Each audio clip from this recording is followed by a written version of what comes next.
नमस्कार विद्यार्थी मित्रांनो, आपण नवोदय परीक्षा म्हणजे जी नवोदय विद्यालयामध्ये इयत्ता 6वीसाठी जी परीक्षा घेतली जाते ती म्हणजे जवाहर नवोदय विद्यालय प्रवेश परीक्षा. यामधील अंकगणिताचे आपले पहिले प्रकरण आहे संख्या आणि संख्या पद्धती.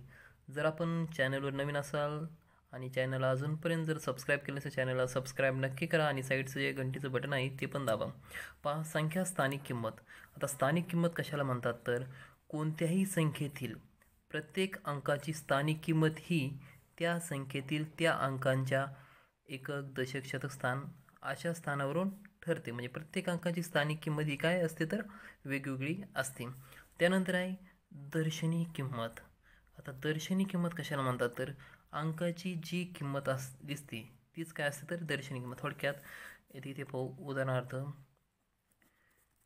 423 ही संख्या लिहिली आहे. यातील आपल्याला असा प्रश्न विचारला तर 2 या अंकाची स्थानिक किंमत काय, तर काय असणार ते 2 या अंकाची स्थानिक किंमत असणार आहे 20. त्यानंतर आहे दर्शनी किंमत.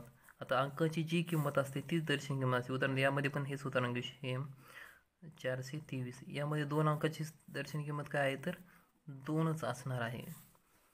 त्यानंतर आहे 10 पटींनी कमी होत जाणारी संख्येतील डावीकडून उजवीकडे स्थाने. पहा, आता तुम्हाला संख्येचे स्थान माहीत आहे. संख्येचे स्थान सुरुवात होते तर एककपासून. पहा, एकक, दशक, नंतर शतक, नंतर हजार, नंतर 10,000, लक्ष, दशलक्ष, कोटी, दशकोश हे डावीकडे वाढत चालतात. पहा, एकक, दशक, शतक, हजार, 10,000, दशलक्ष असे हे स्थान वाढत जातात. त्यानंतर आहे संख्यांचे प्रमुख प्रकार. आता ते हे स्थान समजून घ्यायसाठी आपण एक संख्या घेऊ. उदाहरणार्थ 1 2 3 4 5 6 7 ही एक संख्या लिहिली. आपले विचारलं तर 5 हे अंक किती स्थानावर आहे. पहा, एकक, दशक, शतक म्हणजे एकक, दशक, शतक 5 हे शतक स्थानच्या अंकावर आहे. पहा, एकक, दशक, शतक, हजार, 10,000, लक्ष आणि दशलक्ष म्हणजे 10 लक्ष. पण नंतर आहे संख्यांचे प्रमुख प्रकार. पहा, संख्येचे प्रमुख प्रकारमध्ये पहिला प्रकार आहे संख्येचा नैसर्गिक संख्या. ज्या संख्यांचा वापर आपण व्यवहारात करतो त्यांना नैसर्गिक संख्या असे म्हणतात. म्हणजेच नैसर्गिक संख्या म्हणजेच काय तर ज्या संख्यांचा वापर आपण व्यवहारात करतो त्यांना नैसर्गिक संख्या असे म्हणतात. पहा, म्हणजेच 1 पासून ते अनंतपर्यंतच्या सर्व संख्या काय असतात नैसर्गिक संख्या असतात. म्हणजेच नैसर्गिक संख्येची सुरुवात कोणत्या अंकापासून होते तर 1 या अंकापासून. उदाहरणार्थ 1 पासून म्हणजे 1 2 3 4 5 6 7 हे असे अनंतपर्यंत वाढत जाते. या काय तर नैसर्गिक संख्या आहेत. ऋण संख्या नैसर्गिक संख्या नसतात. आता ऋण म्हणजे उदाहरणार्थ -2 ही संख्या काय ते ऋण संख्या. ही ऋण संख्या नैसर्गिक संख्या नाही, कारण की तर आपण खाली पाहू. पहा, शून्याचा समावेश नैसर्गिक संख्येत होत नाही. शून्याचा समावेश नैसर्गिक संख्येत होत नाही. पाहता ही ऋण संख्या याची संख्या रेषा असते एक मधलं असतं तर 0 आणि ह्या साईडला असतं तर 1 2 3 4 5 6 म्हणजे अशा पॉझिटिव्ह संख्या असतात. आणि पण आणि संख्या रेषा ऑपोजिट साईडला असतं -1 -2 -3 -4 -5 हे वाढत जातात.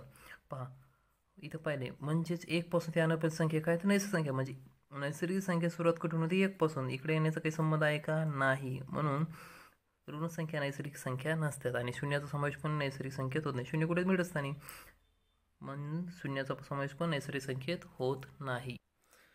पुढचा प्रकार आहे समसंख्या. समसंख्या म्हणजे काय तर ज्या संख्येस 2 ने निशेष भाग जातो त्यास समसंख्या असे म्हणतात. एखादी संख्या दिलेली आहे आपल्याला, थोडक्यात एक संख्या दिली उदाहरणार्थ 1 4 2 हिला 2 ने भाग जातो म्हणून ही काय समसंख्या आहे. पण 1 4 3 ही विषम संख्या आहे. हिला 2 ने भाग जातो का नाही जात. पहा, ज्या संख्येचे एकस्थानी 0 2 4 6 8 हे अंक असतात त्या संख्ये समसंख्या असे म्हणतात. पहा, 0 2 4 6 8 इथं काय 2 आहे म्हणजे ही काय तर समसंख्या आहे. पण इथे आहे का नाही म्हणून ही समसंख्या नाही. पहा, त्यानंतर 2 क्रमवार समसंख्येतील फरक 2चा असतो. 2 क्रमवार संख्या दिल्या आहेत त्यात म्हणजे फरक कितीचा असतो.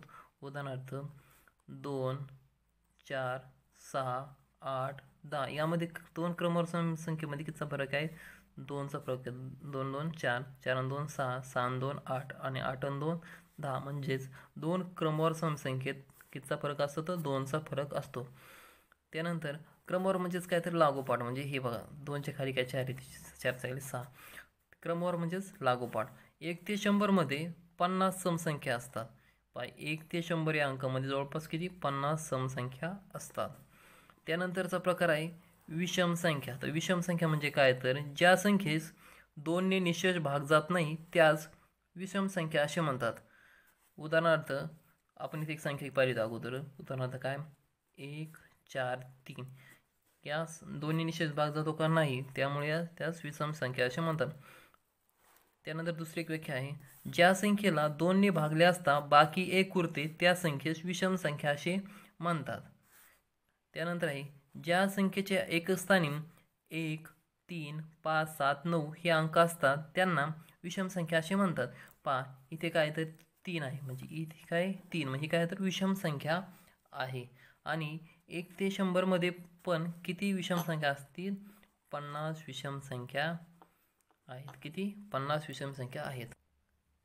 त्यानंतर संख्येचा प्रकार आहे मूळ संख्या. तर मूळ संख्या कशाला म्हणतात, ज्या संख्येला फक्त, लक्षात ठेवा, ज्या संख्येला फक्त 1 किंवा त्या संख्येने भाग जातो ती संख्या म्हणजेच काय तर मूळ संख्या होय. एकाहून मोठ्या अशा ज्या संख्येला 1 किंवा ती संख्या याशिवाय अन्य कोणत्याही संख्येनिशेष भाग जात नाही ती मूळ संख्या होय. ह्या दोन वेगवेगळ्या व्याख्या आहेत. तुम्हाला कोणती सोपी वाटते त्यानुसार तुम्ही लक्षात ठेवा. उदाहरणार्थ आता मूळ संख्या इथे 2 3 5 7 11 17 19 23 अशा जवळपास 1 ते 100 मध्ये 25 मूळ संख्या आहेत. 2 ही एकमेव मूळ संख्या समसंख्या आहे. इथे 1 ही 2 ही एकमेव मूळ संख्या कशी आहेत समसंख्या आहे. बाकी सर्व या मूळ संख्या ज्या आहेत विषम आहेत.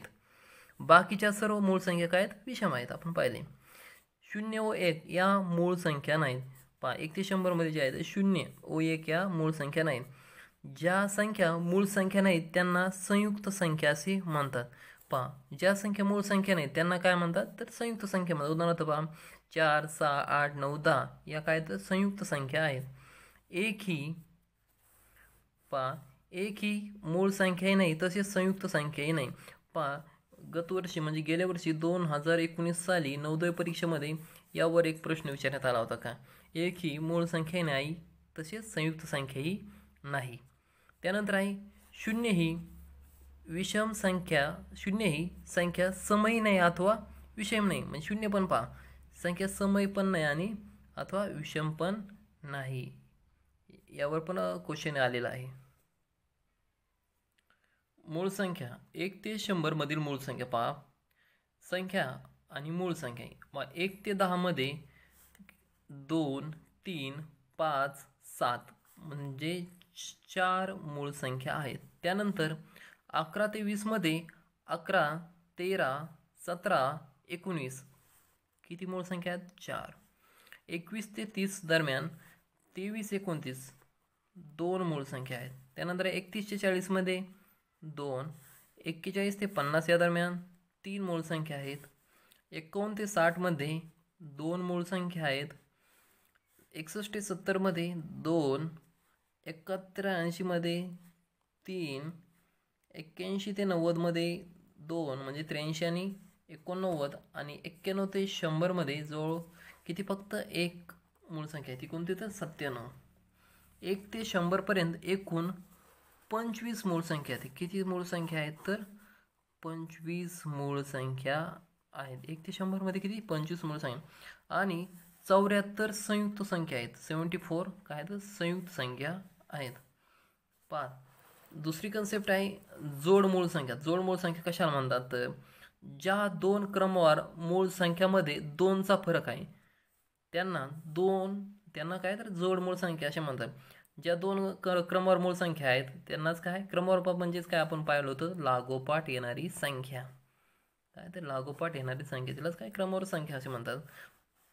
3 व 5, 5 व 7, 11 व 13, 17 व 29, 29 व 17 व 19, 29 व 31, 41 व 43, 59 व 61 आणि 71 व 73 अशा एकूण 8 मूळ संख्यांच्या जोड्या आहेत. या एकूण 8 जोडमूळ संख्यांच्या जोड्या आहेत ते कधी कितीपर्यंत 1 ते 100 दरम्यान. पुढची आपली संकल्पना आहे कन्सेप्ट पहा. सहमूळ संख्या. दोन संख्यांचा सामायिक विभाजक 1 असेल तर त्या संख्यांना सहमूळ संख्या किंवा सापेक्ष मूळ संख्या असे म्हणतात. उदाहरणार्थ इथं पहा 3 आणि 8 ह्या दोन संख्या दिल्या जातात. ह्यांचे आपण काय करू विभाजक पाडू. 3 1 गुणिले 3 आणि नंतर 8चे पाडू आपण. 8चं 1 गुणिले 2 गुणिले 4 म्हणजे 8 1 8 नंतर 8 पहा 4 2 8 किंवा 2 4 8 किंवा 4 2 8 आणि 8 1 यात दोन्ही एक हा सामायिक विभाजक आहे. त्याचप्रमाणे 4 आणि 9 पहा 4चं कसं होतं 1 2 गुणिले 4 नंतर 1 गुणिले 3 गुणिले 3 गुणिले 9 1 हा यांच्यामध्ये काय तर सामायिक विभाजक आहे. त्यानंतर आहे लगतची मागची संख्या व लगतची पुढची संख्या कशी काढायची पहा. दिलेल्या संख्येच्या आधी येणाऱ्या संख्येला लगतची मागची संख्या अशी म्हणतात. दिलेल्या संख्येच्या आधी येणाऱ्या संख्येला काय म्हणतात लगतची मागची संख्या अशी म्हणतात.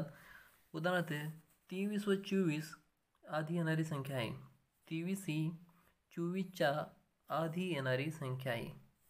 म्हणून 24 ही काय तर लगतची मागची संख्या आहे. काय तर 23 अगोदर येते म्हणजे 24 ही काय लगतची मागची संख्या आहे. ही संख्या दिलेल्या संख्येपेक्षा 1 ने कमी असते. कितीने कमी आहे तर 1 ने कमी आहे. जर x ही y ची लगतची मागची संख्या असेल तर x ही y ची लगतची संख्या मागची संख्या असेल तर काय तर y - x बरोबर 1 किंवा x - y बरोबर -1 आपण असे लिहू शकतो. दिलेल्या संख्येनंतर लगेच येणाऱ्या पुढच्या संख्येत लगतची पुढची संख्या असे म्हणतात. दिलेली एक संख्या दिली आहे आणि लगेच येणाऱ्या पुढच्या संख्येस काय म्हणतात तर लगतची पुढची संख्या असे म्हणतात. धन्यवाद विद्यार्थी मित्रांनो. तुम्हाला व्हिडिओ आवडला असल्यास चॅनल सबस्क्राईब नक्की करा आणि कमेंट करा, लाईक करा आणि व्हिडिओ शेअर याची लिंक शेअर पण करा. आणि आपण यानंतर सलग नवोदय परीक्षांसाठी जे काही अत्यावश्यक आपल्याला माहिती हवी आहे व्हिडिओ पाहिजे आहेत आपण ते अपलोड करणार आहोत. त्यासाठी चॅनलवर थांबा, चॅनल सबस्क्राईब करा. धन्यवाद मित्रांनो. Thank you so much.